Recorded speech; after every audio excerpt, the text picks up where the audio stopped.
Star Wars blasters are super iconic.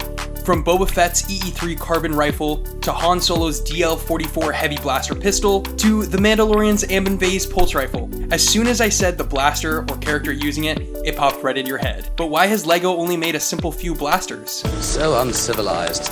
So where does that leave us? Well, you can buy from third-party companies like Brick Arms, Brick Tactical, Brick Warriors, and Little Armory, and then take them a step further by making your own custom weapons from these molds. To start off, let's cover where you can go right now to get LEGO Star Wars blasters shipped to you today. My two favorite, depending on classic versus modern Star Wars, is Brick Arms and Little Armory. Brick Arms is based in the US, but has resellers all over and is more modern style blasters. You can find things like Boba Fett's iconic EE-3 in an overmold so it looks exactly like the real thing, and even Phoenix Custom Bricks, one of the largest custom LEGO brands, often utilizes Brick Arms parts with their figs, as Will of Brick Arms has already masterfully brought the weapons down to LEGO scale. The second company is Little Armory. If you like more classic LEGO Star Wars, this is the one for you. Oh my god, who the hell cares? These molds were picked back up in 2023 by the original owner Jeff and distributed through BrickGuildToys.ca in Canada. These are all super cheap molds and they're definitely much simpler than Brick Arms.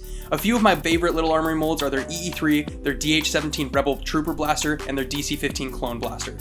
But all their items pair super well with classic LEGO. Two special shoutouts here as well. The first is the Brick Tactical Mando Rifle mold, which is amazing with the dual prongs, and the second is the Brick Arms Flame Piece, which might be one of my favorite Brick Arms items. I think they're absolutely perfect to pair with Star Wars customs.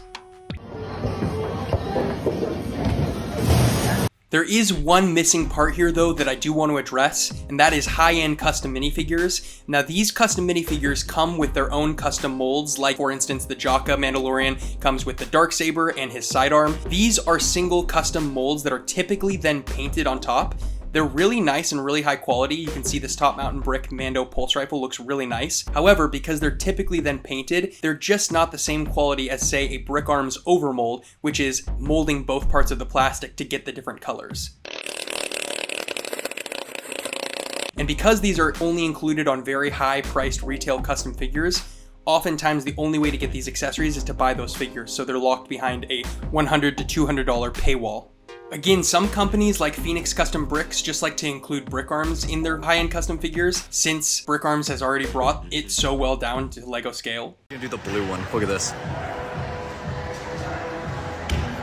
So how does this all come together?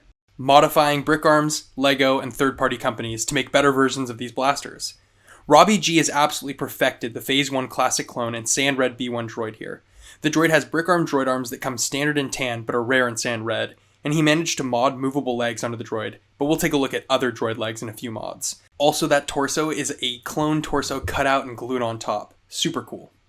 J-Monkey shows us a perfect Paz Vizsla cannon here, using Brick Arms parts and other third-party elements. I believe the barrel is a rare Brick Arms part, but points off for the knockoff parts.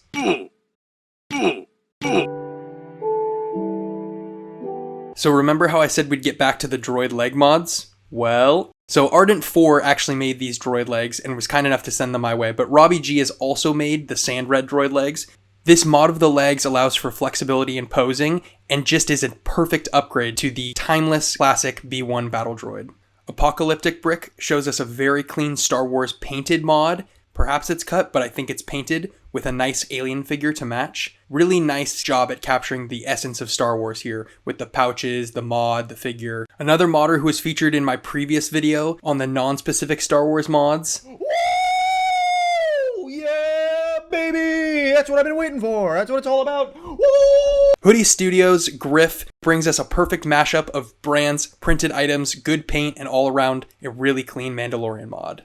Detroitica, another modder featured in my previous video, and someone we've had on my custom LEGO podcast, Brick Chat, brings us a painted resin X-Wing to scale with minifigure, and just take a look at it. Ladies and gentlemen, we got him. The detail is astounding. I'll throw one of my mods into the mix here. I had actually been planning on doing this for a long time before I started modding. I've wanted a scaled Mando rifle for a while in an overmold or unique variant. Peter, what he's doing? Why you bully me? You fuck. And this is actually made up of about 10 different Brick Arms parts, specifically 2 gunmetal AK barrels to make up the front end, and 4 black AK barrels to make up the black barrel part of the rifle. Another one of Detroitica's, he shows us a custom Sith Jetpack Trooper Blaster. This thing looks insane with the black and silver highlights. The figure combination, the mod, again, Tanner just has a really clean style that comes out in his posts.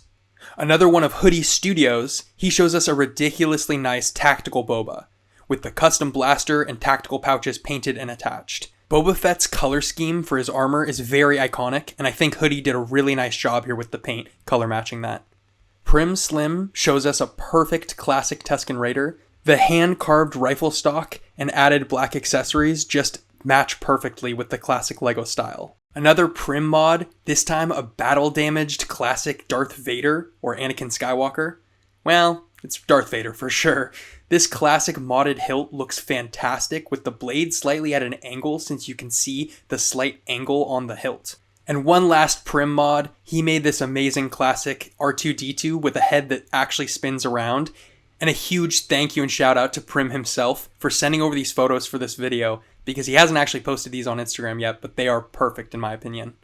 Recently, Brick Tactical made molded Zam Wessel rifles for a figure of Mayday minifigures, and Mayday was kind enough to send me over a few to make into a Fover mold, which is when you take a few different colors of the same molded part and make them into essentially a fake overmold. Anthony with an Armored Gauntlet Classic Boba Fett minifigure with the Brick Arms double barrel to go along with it. A Hoodie Studios Rodian Bounty Hunter with red desert camo and a hunting rifle to accompany them. Very clean. Holiday Special Boba Fett. I made a tactical space lever action rifle with the Brick Tactical front barrel and a lot of Brick Arms parts. This was one of my favorite mods to make, and the Orbital Minifigures figure here is just one of my favorites. What LEGO Star Wars mod or modders did I miss? I just put out a video about all sorts of weapon mods, non-Star Wars specific, so if you like this video, please be sure to check that one out. I also host a custom LEGO podcast called Brick Chat, so if you like podcasts or have a boring commute, or just want to listen to people talk about niche custom LEGO, please check us out. I also post a lot of photos on Instagram, and would love it if you liked this video and subscribed. It means a lot. It's been Thrawn Builds.